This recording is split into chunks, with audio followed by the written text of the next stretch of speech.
Hello everyone, my name is Mariam Mokhtar. In part 1, I asked some of the easier questions. I started off by saying that some people enter politics because they claim they want to make a difference. Others want to become rich, although they may not say this out loud. If you are a politician or if you aspire to become one and you want my vote, would you be prepared to answer my questions?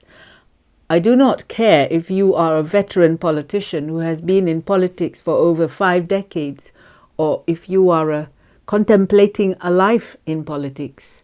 The same questions will apply and your answers will be scrutinized. Some of you will tell me that I should translate this video into Malay. I will. But you must also understand that my questions are in English and they are directed at the Malay elite and the well-connected Malays. They are the Western-educated, English-speaking and well-travelled Malays. They dictate government policy.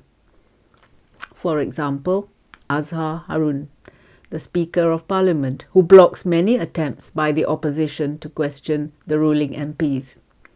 Look at Hishamuddin Hussein and Najib Abdul Razak, or even Khairi Jamaluddin.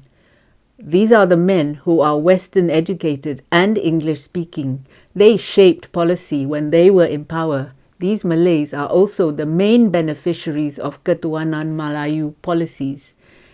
They will not want to stop all their Ketuanan benefits, will they? So here in part 2 are the questions which require careful consideration.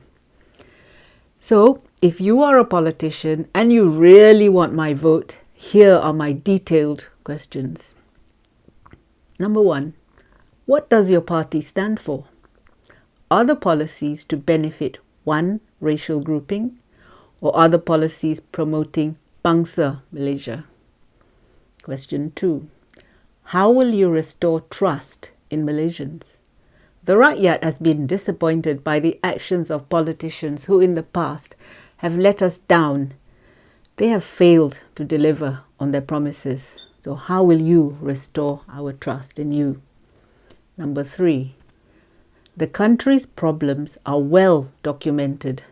The established political parties have their youth wings and they are acutely aware of the problems of the nation. But it is difficult for the youth to climb up the ranks and make their presence felt because the older politicians stand in their way. So, how can younger politicians accomplish many of the things they want to do for the Rakyat, especially as the older politicians refuse to give way? Question number 4. We are living in 21st century Malaysia and the world has become a smaller place. Will you, the politician, or will you, the newbie, support the ratification of the International Convention on the Elimination of all forms of racial discrimination? This is ICERD. Malaysians need a firm stand on this. Question number 5. How will you and your party attempt to abolish all forms of discrimination in Malaysia? Question number 6. Will you and your party call for the deportation of the divisive Zakir Naik? And if not, why not? Question number 7.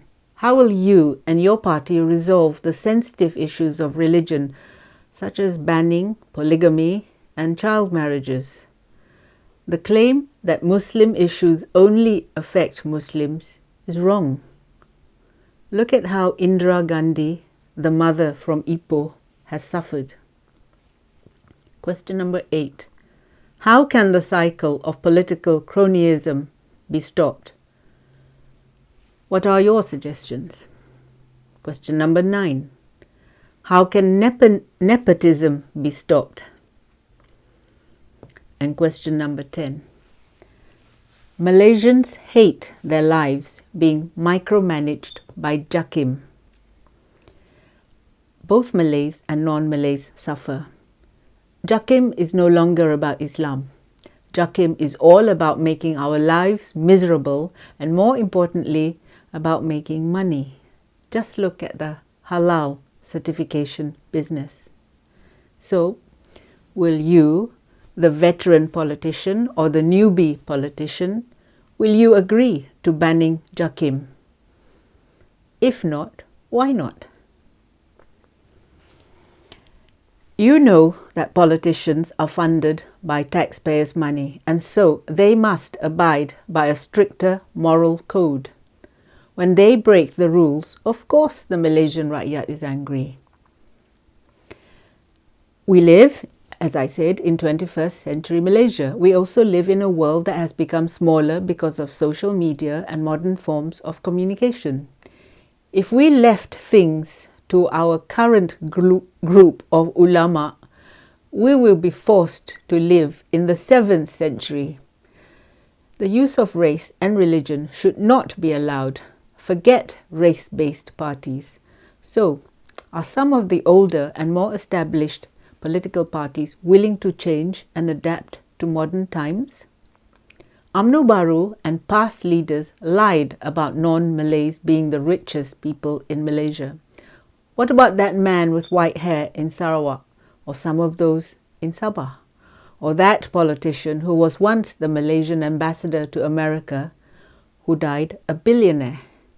If his family had not fought over his billions of ringgits, we would not have known about his wealth. How about the convicted felon, Najib Abdul Razak? The public consists of a group of people with multiple views. We have been disappointed time and again by our politicians' actions. Do we expect too much of our politicians? But did they ever fulfill any of their promises? Did they look after our interests?